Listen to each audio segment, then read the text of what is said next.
Hello everyone students, बहुत स्वागत है आप सभी का एग्जाम बी में।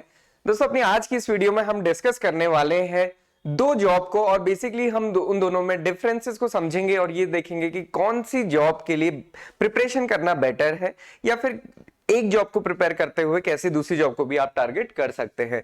तो बेसिकली जैसा कि आपने देख ही लिया है कि आज हम डिस्कस करेंगे नाबार्ड वर्सेस आईबीपीएस एएफओ और खासकर ये जो कंपैरिजन है, ये कंपैरिजन एग्रीकल्चर स्टूडेंट्स के लिए ज्यादा बेटर है क्योंकि ये जो हम कंपेयर कर रहे हैं ये एएफओ के लिए कर रहे हैं। अगर आप नॉन एग्रीकल्चर बैकग्राउंड से हैं तो आप इस कंपैरिजन को ऐसे समझ सकते हैं, नाबार्ड वर्सेस पीओ। ओके, सो आईबीपीएस पीओ है चाहे आईबीपीएस एएफओ है, दोनों बैंक में स्केल 1 असिस्टेंट मैनेजर के रूप में ज्वाइन करते हैं। दोनों की सैलरी, पर्क्स, अलाउंसेस वगैरह या फिर वर्क प्रोफाइल भी मोर और लेस बहुत हद तक सिमिलर भी होता है। तो यहां पे अभी हम देखेंगे कि NABARD versus AFO.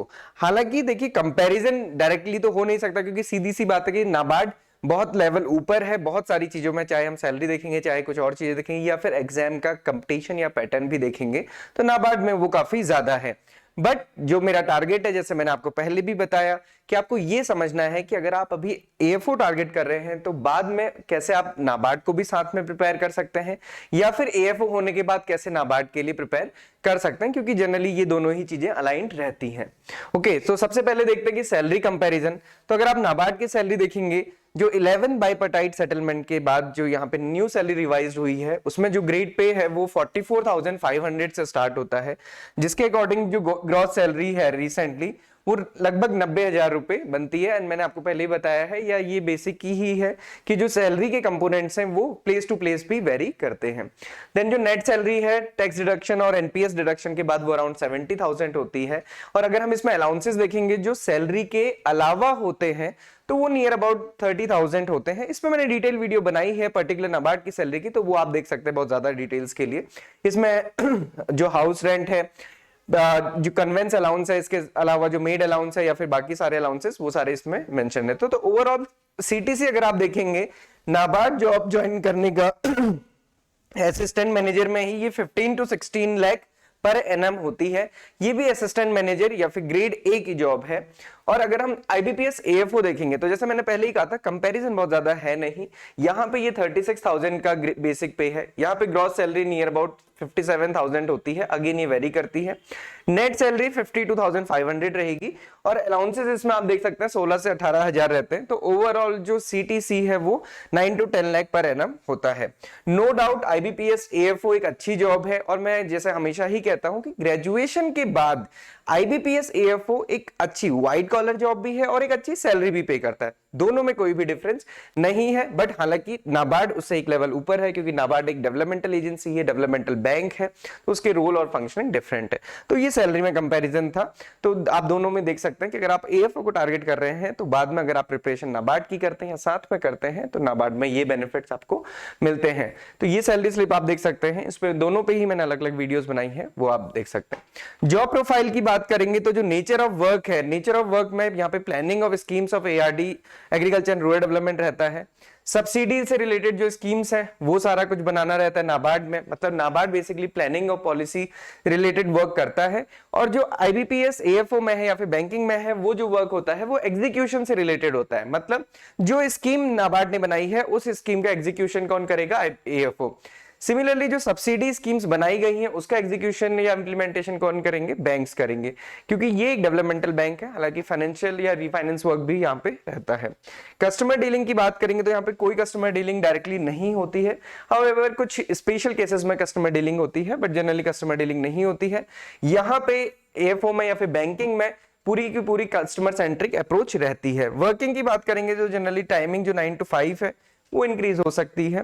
All Saturdays में ऑफ रहते हैं। ये बैंक में जनरली 10 to 5 है ऑफिशियल आवर, और यहाँ पे सेकंड और फोर्थ सैटरडे ऑफ रहता है। हालांकि अभी चारों सैटरडे ऑफ होने की बात इसमें कही जा रही है। तो आप यहाँ पे देखेंगे ये टाइम भी एक्सटेंडेबल होता है, ये भी होता है, वो खैर depend upon your work. Posting की बात करेंगे, यहाँ पे स्टेट कैपिटल्स में पोस्टिंग मिलती है नाबार्ड में। यहाँ पे आपको कहीं भी पोस्ट किया जा सकता है और जनरली रूरल एरिया में ही पोस्ट किया जाता है। एग्जाम एंड वैकेंसी की बात करेंगे तो नाबार्ड का जो एग्जामिनेशन है इसमें भी कंसिस्टेंसी है, हर साल ये नोटिफिकेशन आता है। जर्नलिस्ट के लिए अलग वैकेंसीज, स्पेशलिस्ट के लिए अलग वैकेंसीज, लगभग 160 वैकेंसीज आती हैं। एग्रीकल्चर स्टूडेंट्स लगभग जनरल में तो वो अप्लाई कर सकते हैं, उसके अलावा जो एग्रीकल्चर स्पेसिफिक स्ट्रीम होती है उसमें भी अप्लाई कर सकते हैं। आईबीपीएस एएफओ भी हर साल ये एग्जामिनेशन आता है, इसमें वैकेंसी ज्यादा होती है इसीलिए इसको ज्यादा बच्चे अप्लाई भी करते हैं। तो जैसे आप देखेंगे कि इस साल 906 वैकेंसीज थी और उससे पहले 1200 वैकेंसीज आई थी। एग्जामिनेशन पैटर्न की बात करेंगे तो नाबार्ड में 3 लेवल में एग्जामिनेशन होता है। प्रीलिम्स या फिर फेज 1 क्वालिफाइंग होता है 200 मार्क्स का।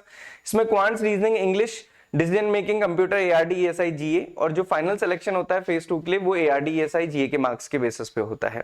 फेज 2 की अगर हम बात करेंगे तो इसमें ये मेरिट होता है 200 मार्क्स का, और इसमें 2 पेपर होते हैं। पहला पेपर डिस्क्रिप्टिव इंग्लिश और दूसरा पेपर ऑब्जेक्टिव प्लस डिस्क्रिप्टिव होता है, डिपेंड करता है कि आपने कौन सा सब्जेक्ट चूज किया है। उसके बाद इंटरव्यू होता है फाइनली, ये 50 मार्क्स का रहता है, और जो फाइनल सिलेक्शन होता है वो 250 मार्क्स में से होता है। एएफओ की अगर हम बात करेंगे तो यहाँ पे प्रीलिम्स, मेंस प्लस इंटरव्यू है। प्रीलिम्स अगेन ये भी क्वालिफाइंग है, क्वांट्स, रीजनिंग एंड इंग्लिश, और मार्क्स जो है वो मेंस के प्लस इंटरव्यू होता है। मेंस यहाँ पे केवल एग्रीकल्चर रहता है और 100 मार्क्स का रहता है। इंटरव्यू यहाँ पे 20 का रहता है सॉरी ये 60 मार्क्स का रहता है और ये 20, और जो ओवरऑल वेटेज है इसका 80% वेटेज रहता है और इसका 20% वेटेज रहता है। तो ये ओवरऑल एएफओ का है। तो आप देख सकते हैं कि पेपर का पैटर्न फेज 1 या फिर प्रीलिम्स, मेंस और इंटरव्यू दोनों में ही है। क्वेश्चन के टाइप या फिर जो टॉपिक है वो काफी डिफरेंट रहते हैं। ओके, देन इसके अलावा अगर आप नाबार्ड को टारगेट कर रहे हैं तो उस पर हमने डिटेल वीडियोस बनाई हैं कि पर्टिकुलर सब्जेक्ट में क्वेश्चन किस टाइप के आते हैं, लास्ट ईयर का कैसा पैटर्न रहा है। आप यहाँ पे देख सकते हैं प्रीवियस ईयर पेपर एनालिसिस हमने किया था, किस सब्जेक्ट को कैसे फोकस करें, एआरडी, ईएसआई या फिर क्वांट्स, रीजनिंग, इंग्लिश, ये सारा हमने इन वीडियोस में डिस्कस किया है। सो एक बेसिक सा कंपैरिजन था। इस वीडियो बनाने का मकसद ये है कि आपको ये सारी चीजें क्लियर रहें कि एएफओ के साथ साथ आप बाकी एग्जामिनेशंस को भी टारगेट करें। जैसा कि मैंने हमेशा कहा है, हमें नहीं पता होता है कॉम्पिटिटिव एग्जामिनेशन में कहां पे हमारा सिलेक्शन होगा, कहां पे नहीं होगा। उसको मेजर करने का कोई पैमाना भी नहीं है कि किस कंडीशन में हमारा सिलेक्शन होगा, किस कंडीशन में नहीं होगा। आपको पता ही है, आपने और आपके दोस्त ने साथ में तैयारी करी, एक का सिलेक्शन हुआ, एक का नहीं हुआ। किसी को आप ऊपर या नीचे नहीं आंक सकते हैं, तो इसलिए थोड़ा सा डाइवर्सिटी लेके चलेंगे तो सिलेक्शन के चांसेस ज्यादा होते हैं। प्रिपेयर कैसे करना है, सबसे पहले प्रीवियस ईयर पेपर देखिए, उसको समझिए, उसमें आपका कितना अटेम्प्ट हुआ उसकी कट ऑफ के बेसिस पे एनालाइज कीजिए, स्वॉट एनालिसिस कीजिए और फिर प्रिपरेशन करना स्टार्ट कीजिए। चाहे नाबार्ड के लिए है चाहे एएफओ के लिए, दोनों के लिए प्रीवियस ईयर पेपर आपको हमारी वेबसाइट पे मिल जाएंगे, फ्री है, आप अटेम्प्ट कर सकते हैं। कट ऑफ के साथ एनालाइज कीजिए और इस चीज को समझिए। इसके अलावा आप कोर्स लेना चाहते हैं, नाबार्ड का, एएफओ का, दोनों ही कोर्सेज हमारे पास हैं, दोनों के ही बैच जस्ट स्टार्ट हुए हैं, तो आप कभी भी उसमें एनरोल कर सकते हैं। इसके अलावा मैंने पहले ही बताया कि जो iExamB है ये आपकी प्रिपरेशन 50% फास्टर बनाने में हेल्प करता है। हमारा जो कोर्स है वो सिर्फ लाइव क्लास डिपेंडेंट नहीं है। आप जिस दिन एनरोल करते हैं आपको course videos, notes plus chapter test मिलता है और साथ साथ लाइव क्लासेस भी होती हैं फॉर डिटेल डिस्कशन। तो आप डेमो देख सकते हैं और उसके बाद आप सारी चीजों को एनालाइज करके कोर्स भी परचेस कर सकते हैं अगर आप इसकी तरफ प्रिपरेशन कर रहे हैं। आपके माइंड में जो भी डाउट, क्वेरी एंड क्वेश्चन है जरूर पूछेगा, और ये भी जरूर बताइए कि आप नाबार्ड, एएफओ दोनों के लिए प्रिपेयर कर रहे हैं या सिर्फ एक एग्जामिनेशन को टारगेट कर रहे हैं। So this is all for today. Thank you for watching this video and have a great day ahead.